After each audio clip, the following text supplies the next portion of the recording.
Good morning, Americans. This is your favorite alien and Boo Moose Bubba here on the morning of October 17th, 2020. And this is a note to you baby boomers. I'm part of that. We messed up this country royal, but we didn't start messing it up. The greatest generation did.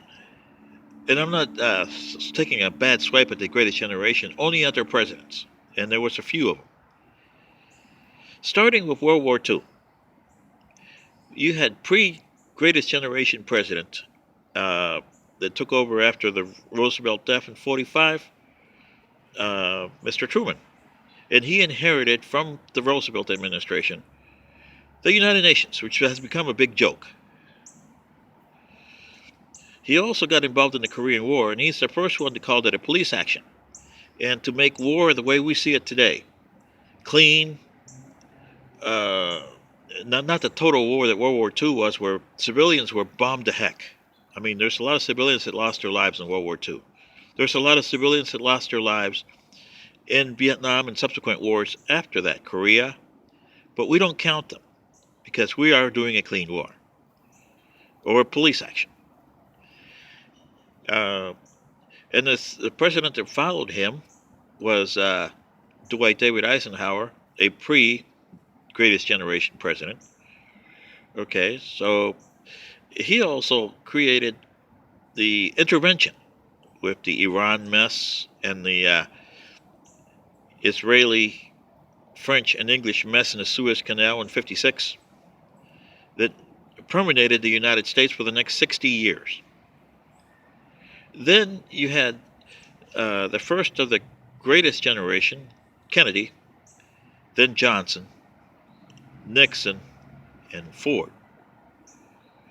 Well, that encompasses the Vietnam era, the disastrous pullout of Vietnam, the Watergate,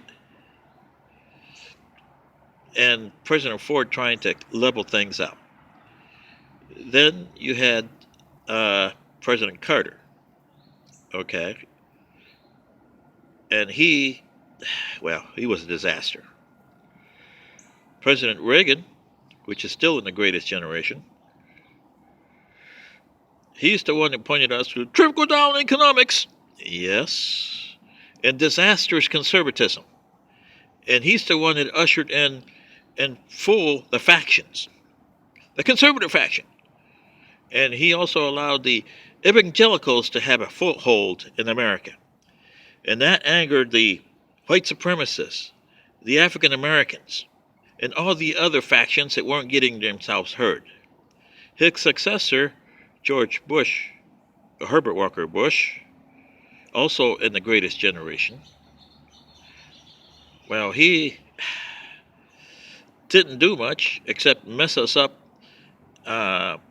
with the Middle East by trying to support Saudi Arabia, a country that people have bombed us. And the most terrorists come from Saudi Arabia. So you see what I mean? Then after that, we had a string of baby boomers. We had Clinton, which is a baby boomer generation. Notice that we didn't have anybody from the silent generation. We might have one, and that's Biden.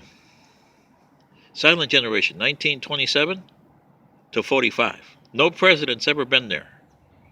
But Biden, if he wins, would be the first one and probably the last president we have in the United States. Now, from the baby boomers, which become Clinton, 1946, George W. Bush, 1946, and Trumpy Dumpy, 1946. You can't include Obama because he's one of ours. Baby boomers generation, 61. So these are all baby boomers, okay? 46 to 64. Since Clinton, all these baby boomers have really,